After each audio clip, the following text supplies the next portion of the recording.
साक्षीदार न्यूज चॅनलमध्ये आपले स्वागत आहे।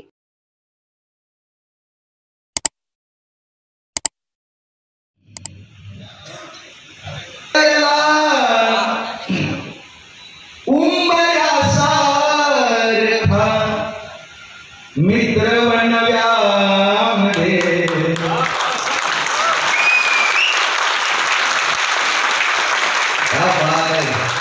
सदा माझ्या आपल्या सगळ्या मायबापांसाठी मी माणूस आहे, पण या प्रेमापोटी खरं सांगतो आज मी एवढा इमोशनल झालेलो आहे आणि एवढी गर्दी रसिक लोक ही महाराष्ट्रावर एवढे कार्यक्रम केले, पण एवढे गर्दी लोक मला आज पहिल्यांदा बघायला भेटले असं नाही। खूप ठिकाणी खूप लोक भेटतात।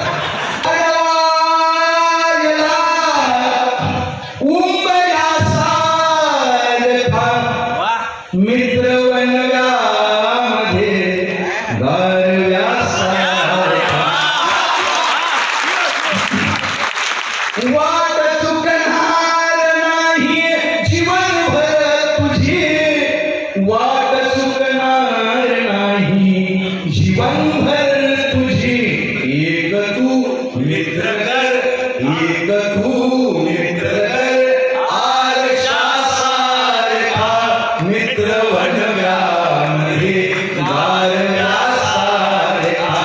आत्महत्या करणार नाही कुणी, पूर्ण पुण्यात नाही पाहायला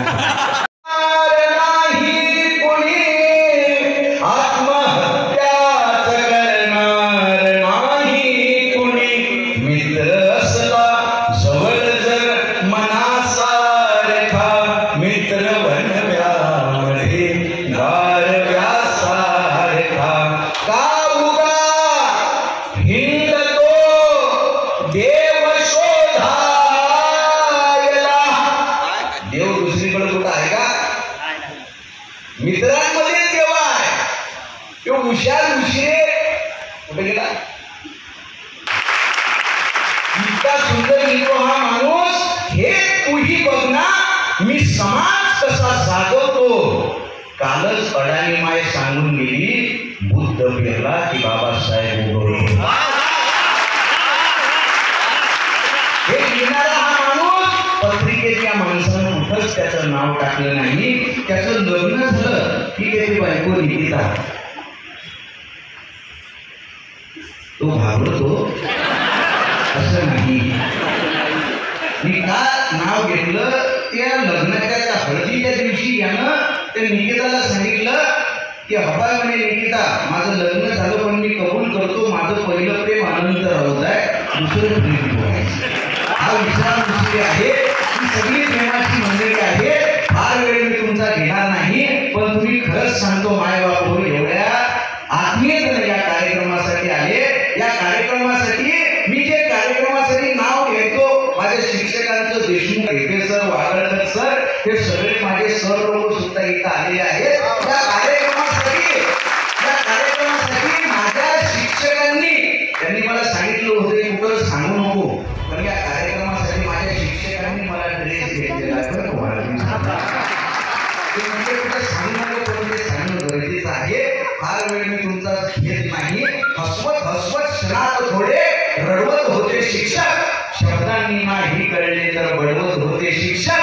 राग यायचा तेव्हा जेव्हा लहान होता मेंदू, आता कळले ह्याच नकळत घडवत होते शिक्षक। आता कळले ह्याच नकळत। या आमच्यासारख्या मातीच्या लेकरांना घडवण्याचं काम या लोकांनी केलं। माझी अशी नम्र विनंती राहील, कार्यक्रमाच्या शेवटी माझ्या सगळ्या शिक्षक लोकांनी या गारवा मित्र मंडळाचा सत्कार करावा कार्यक्रम झाल्यानंतर। आताच आपण घेतला असता, पण आता खूपच वेळ झाला। हे केटे कापणं आहे आणि आपलं कवी संमेलन सुद्धा आहे। फक्त मला एवढंच सांगायचं तुम्हाला की तुम्ही जोपर्यंत या हॉलमध्ये आहात, एकही सेकंद तुमचा वाया गेल्यासारखा तुम्हाला वाटणार नाही, याची मी शाश्वती देतो। एका फक्त जोरदार टाळ्या माझ्या या सगळ्या मित्रांसाठी होत्या।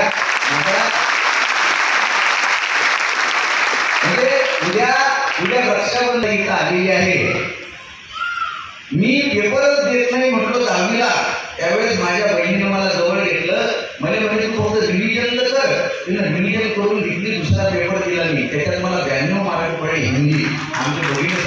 कुठून इतकी बहिणीत देव जाणे, आई पुन्हा समजते बहिणीत शोधल्याने, किंमत तशी न काही धाग्यास रेशमाच्या, धागा अमी जाणं. हे माझं सर्व कुटुंब आहे, माझा भाऊ हे माझे सर्व कुटुंब. फार बोलायला आहे, मी बोलत बसलो तर मग रात्र तुम्ही पडील, त्यामुळे मी काही बोलत नाही. का उगा असं म्हणता म्हणता मला वाटते कविता सुंदरी पूर्ण, त्याच्यामुळे मी काही घेत नाही. आपण केक काढण्याचा कार्यक्रम घेऊ.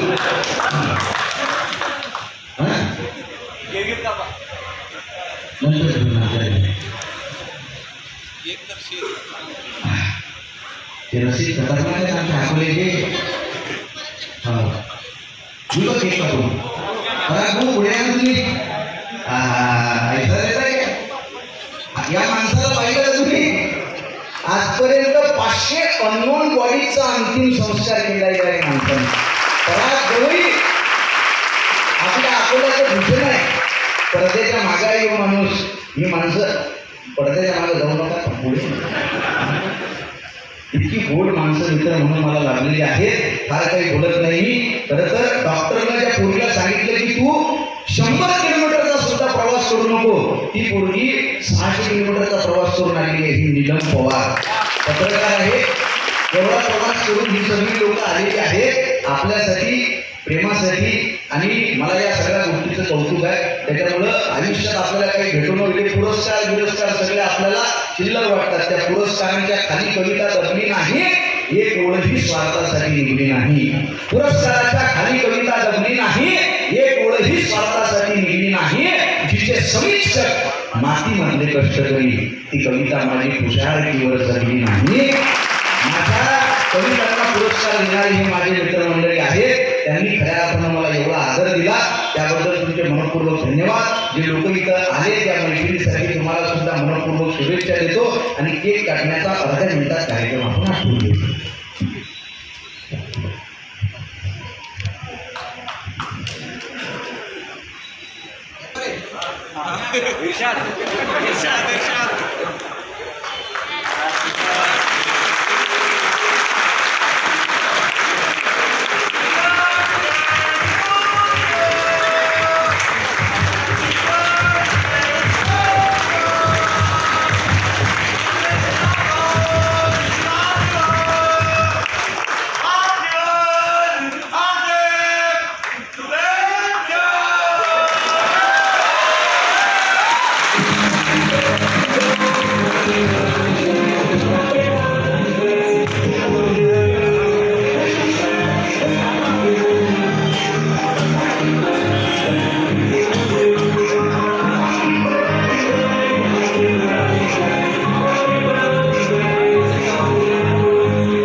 ते उपकार मी तुमचे फिरून टाके कुठल्या एखाद्या कार्यक्रमाने, असं नाही. मैत्रीच्या ठिकाणी असते उपकार नसतात. पण तुम्हाला खरं सांगतो की आमच्या या अकोल्याच्या मातीला इतकी ताकदीची रसिकता आहे. ती रसिकता तुम्हाला अनुभवायला मिळेल. जी लोक स्टेजवर आहेत इतकी दर्जेदार सगळे कवी आणि गझलकार आहेत. येणारी मैफिल ही तुम्हाला अविस्मरणीय मैफिल ठरणार आहे. माझ्यासोबत माझे वाढदिवस खूप ठिकाणी झाले आणि ते होतातही. पण हा सोहळा माझ्यासाठी इतका महत्वाचा आहे की तुम्ही मला जन्म देणाऱ्या माझ्या मायबापाचा एक अभिष्ट चिंतन सोहळा घेतला आहे. मला आखिर को मिला क्यों नहीं ये सवाल आज तक खटक रहा है. त्या ईश्वराला शोधलं तो काही सापडला नाही. मला तुम्हाला कोणाला सापडला तर मला सांगा. बचपन से जिस खुदा को ढूंढता रहा आखिर वो मिला क्यों नहीं ये सवाल घर पर है तू यहाँ कहाँ भटक रहा है. आई वडिलांच्या पलीकडे आपला कोणी देव नाही. म्हणून या आई वडिलांचा तुम्ही सत्कार केला, तुमचे शतशः मी ऋणी आहे. आणि या कार्यक्रमासाठी इतकी गर्दी येणं ते बघायसाठी तुम्ही सगळ्यांनी मागं बघितलं याचा अर्थ तुमचा माझ्यावर विश्वास नाही. माझ्यावर विश्वास ठेवला पाहिजे. मी राजकीय माणूस नाही. मी कमी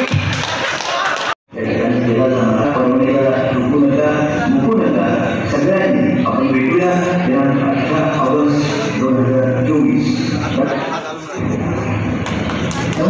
त्या जोरदार टाळ्या वाजवून विनायक पवारांनी त्यांनी त्यांच्या शुभेच्छा आपल्यापर्यंत पोहोचवल्या.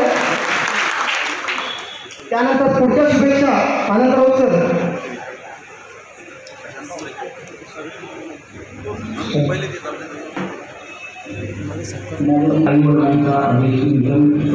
इकडे बघा समोर सगळे बाबा समोर बघा.